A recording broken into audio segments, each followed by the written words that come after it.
Greetings, viewer. We are sorry to interrupt your regularly scheduled video. My name is Jack Smiler, and you have been cordially invited to the cult of Cider. Now, I have taken quite an interest in you. You might wonder why, but as an avid viewer of one of our fellow members, the Cider Drinker, you have been quite recognized as a possible candidate for our cult.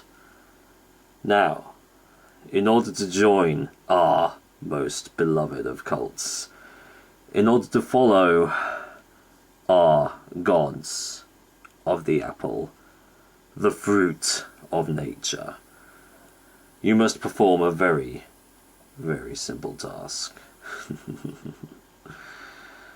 In order to join the cult of the cider, you must drink the liquid of the pagans, which happens to be this one right here.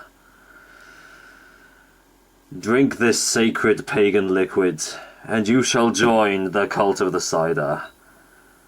Until then, please continue with our normally scheduled broadcast with our fellow member, the Cider Drinker. I look forward to seeing you soon. Until next time.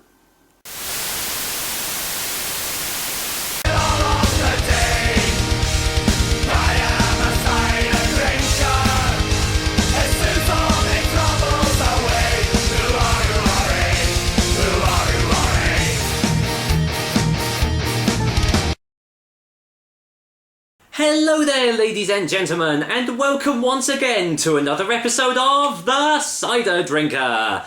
And, well, I'll let you in on a little secret, actually. I've just recently joined this cult to do with cider, the cult of cider. I know, crazy, right? And there's this little ritual that you have to do to, in order to get into it. And you have to... Wait, what do you mean you already know about it? I haven't told you. Oh, okay. Well, you already know what to do then. Today's cider then is another one that was in one of my Orchard boxes. I actually can't remember which one because I've got so many ciders from Orchard box now. I'm trying to do them in chronological order, and I do believe this was one back in February's box? March's box? I don't know. I can't remember. But either way, it's courtesy of Orchard box, and it's another cider from the St Paul's Cidery. I'm really looking forward to trying this one because their Lucifer Dry was amazing. This time, we're trying their Pagan cider, which, I mean, has... The labels are just absolutely amazing. I love them. They're going to go in my drinks cabinet once I've finished with them. And I've just found out from Orchard Box that they're currently making another cider. I think it's called Sacrifice, and it's 8%. So... looking forward to that one as well when it gets released. But for this one, it is 5% ABV. And unfortunately, I don't have much more information on them because the St. Paul's website is very minimal, shall we say. So it doesn't have much information in regards to the cider. It has a lot of spiel about like backstories and lore and stuff, but not a lot to do with the actual cider. I believe this is a medium tasting cider, but I could be wrong in that. I'll have to... doing a little bit of research. But the one good thing about the St. Paul ciders is that they come in 568ml bottles. Yep, we have an entire pint in this bottle rather than just 500 mils. So that's always a bonus. I think it's got the same gump on the back, but I'll read it anyway. St. Paul's Cidery is a small independent micro cidery in St. Paul's, Bristol, UK, producing ciders made with organic apple juice and the time and care and dedicated personal touch only a tiny core of workers are able to give them. Our ciders are vegan, unpasteurised, unfiltered, and have only been tested on consenting humans. Always good. On occasion there may be a trace of the natural yeast used to ferment the juice's fruit sugars, so pour slow, let it settle, or sup it back because it's full of vitamins and is good for you. There you go, it says it right there. So natural sediment, always good. Serve in a cool, dry place, consumed within a month of opening. A month of opening? Who's going to take a month to drink a cider? This is going to be gone in minutes, I can tell you. And just contains a little bit of sulfites for freshness. So there we go. I can't wait to get this open and see what lies inside. So let's get this top off and just see what I make of it, shall we? Right, let's go in for the whiff test. Oh, wow. This sounds really weird. I'm getting burnt toast. Oh, that is definite burnt toast. Oh, how strange. Not like the, the char-grilled massive carbon that you get when you completely burn them, but like the nicely browned toast. That is weird. I've never smelt that before. Got a little bit of bitterness as well. Slight dry notes. Ooh, this smells very different. Yeah, can't say I've ever had a burnt toast smell on the nose before, so let's see if I get any more in the glass. I'm not even sure if this is sparkling, actually. It doesn't look sparkling. I think this is a still cider we have here, guys. Yeah. There we go, completely still. Oh, I can smell it from here, but we'll go in for the colour test first of all. And yeah, as you can see, a light cloudiness behind it, as you can see. Very light golden colour. Little tiny bits of sediment floating in there. You can probably just about see them on the camera there, so that's always good to see. Right, any more smells on the glass? Oh, that's so bizarrely great. Just, yeah, burnt toast. Basically, I can't really smell much else. I just can't get over that it smells of burnt toast. Have I told you that it smells of burnt toast? Well, definitely a different smell, but does that mean it's going to be a different taste? Let's waste no more time and find out, shall we? Cheers, guys! Here's to St. Paul's Pagan Cider, courtesy of Orchard Box. Cheers.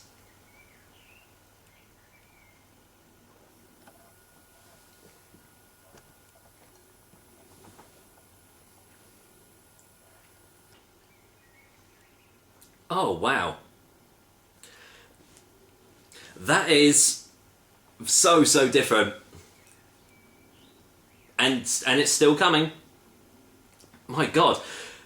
Some of the strangest flavours have just entered my mouth there. Let's get a second opinion.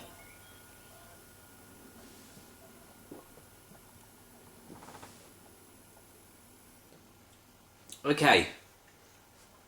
It starts off, it's got quite a watery texture behind it. Yeah, definitely very light in body.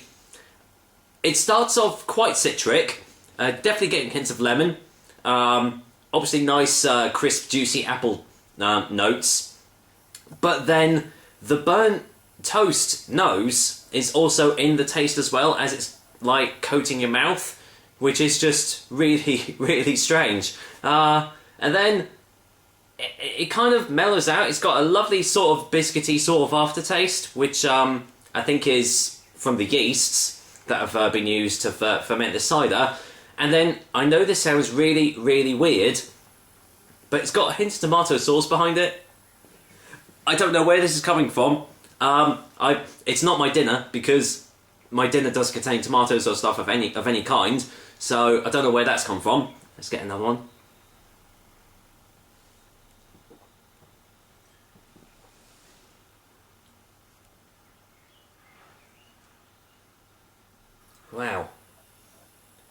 Wow.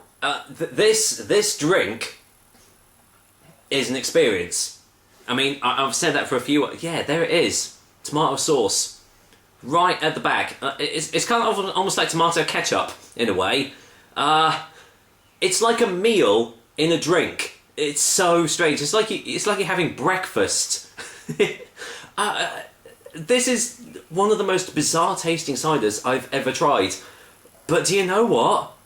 It actually works. It's not a bad tasting drink at all. Yeah, I find it kind of hard to describe this cider because it's something that I've not really had before. But the apple tastes and stuff that are there are really, really nice. They're there. They're really they're quite present on the initial taste, and they're really, really fresh. But it's just this really complex amalgamation of flavours that have to kind of be tasted to be believed in a way. So in that sense, I do recommend this because I don't think you've tasted quite anything like this before. So let's go in for a final taste before a final verdict. I have a feeling this is going to be a very difficult one to judge.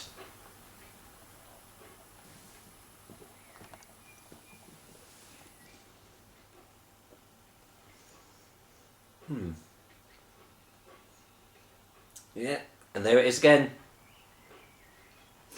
I might just get another one, a final one, just to be sure.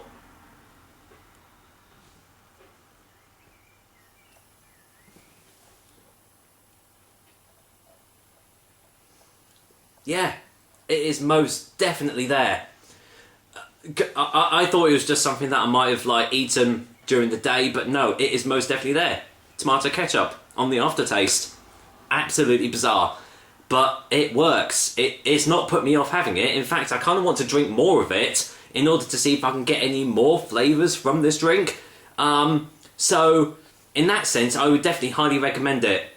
My only gripe with it is a little bit too light in body, for my personal taste anyway. It does taste quite watery, but in that sense, it means it's gonna not last long at all. So, yeah, once again, apologies guys. I just had probably the worst coughing fit I've ever had. I think that's twice in a row now that's happened to me now. So yeah, apologies for the sudden cutaway, but we're nearly finished anyway. So for a final verdict, I'm going to go and give St. Paul's Cidery Pagan Cider a 7 out of 10. It's just one of those... Yeah, basically just go out and experience it. Some people will like it, some people will hate it. I personally like it because it is so different, but I can see it not appealing to some because it is just so radical in its tastes. But either way, I do feel that you guys have to experience this because it's quite unlike any cider I've ever tasted before. Burnt toast on the nose, I mean, really. But anyway, that is another episode of the Cider Drink for you guys. I hope you liked it, and as usual, I will be back with another delicious and tasty cider soon. Until then, if I don't cough up the rest of it, I'm going to definitely finish off this bottle of St. Paul's Pagan Cider. Take care, guys. Until next time.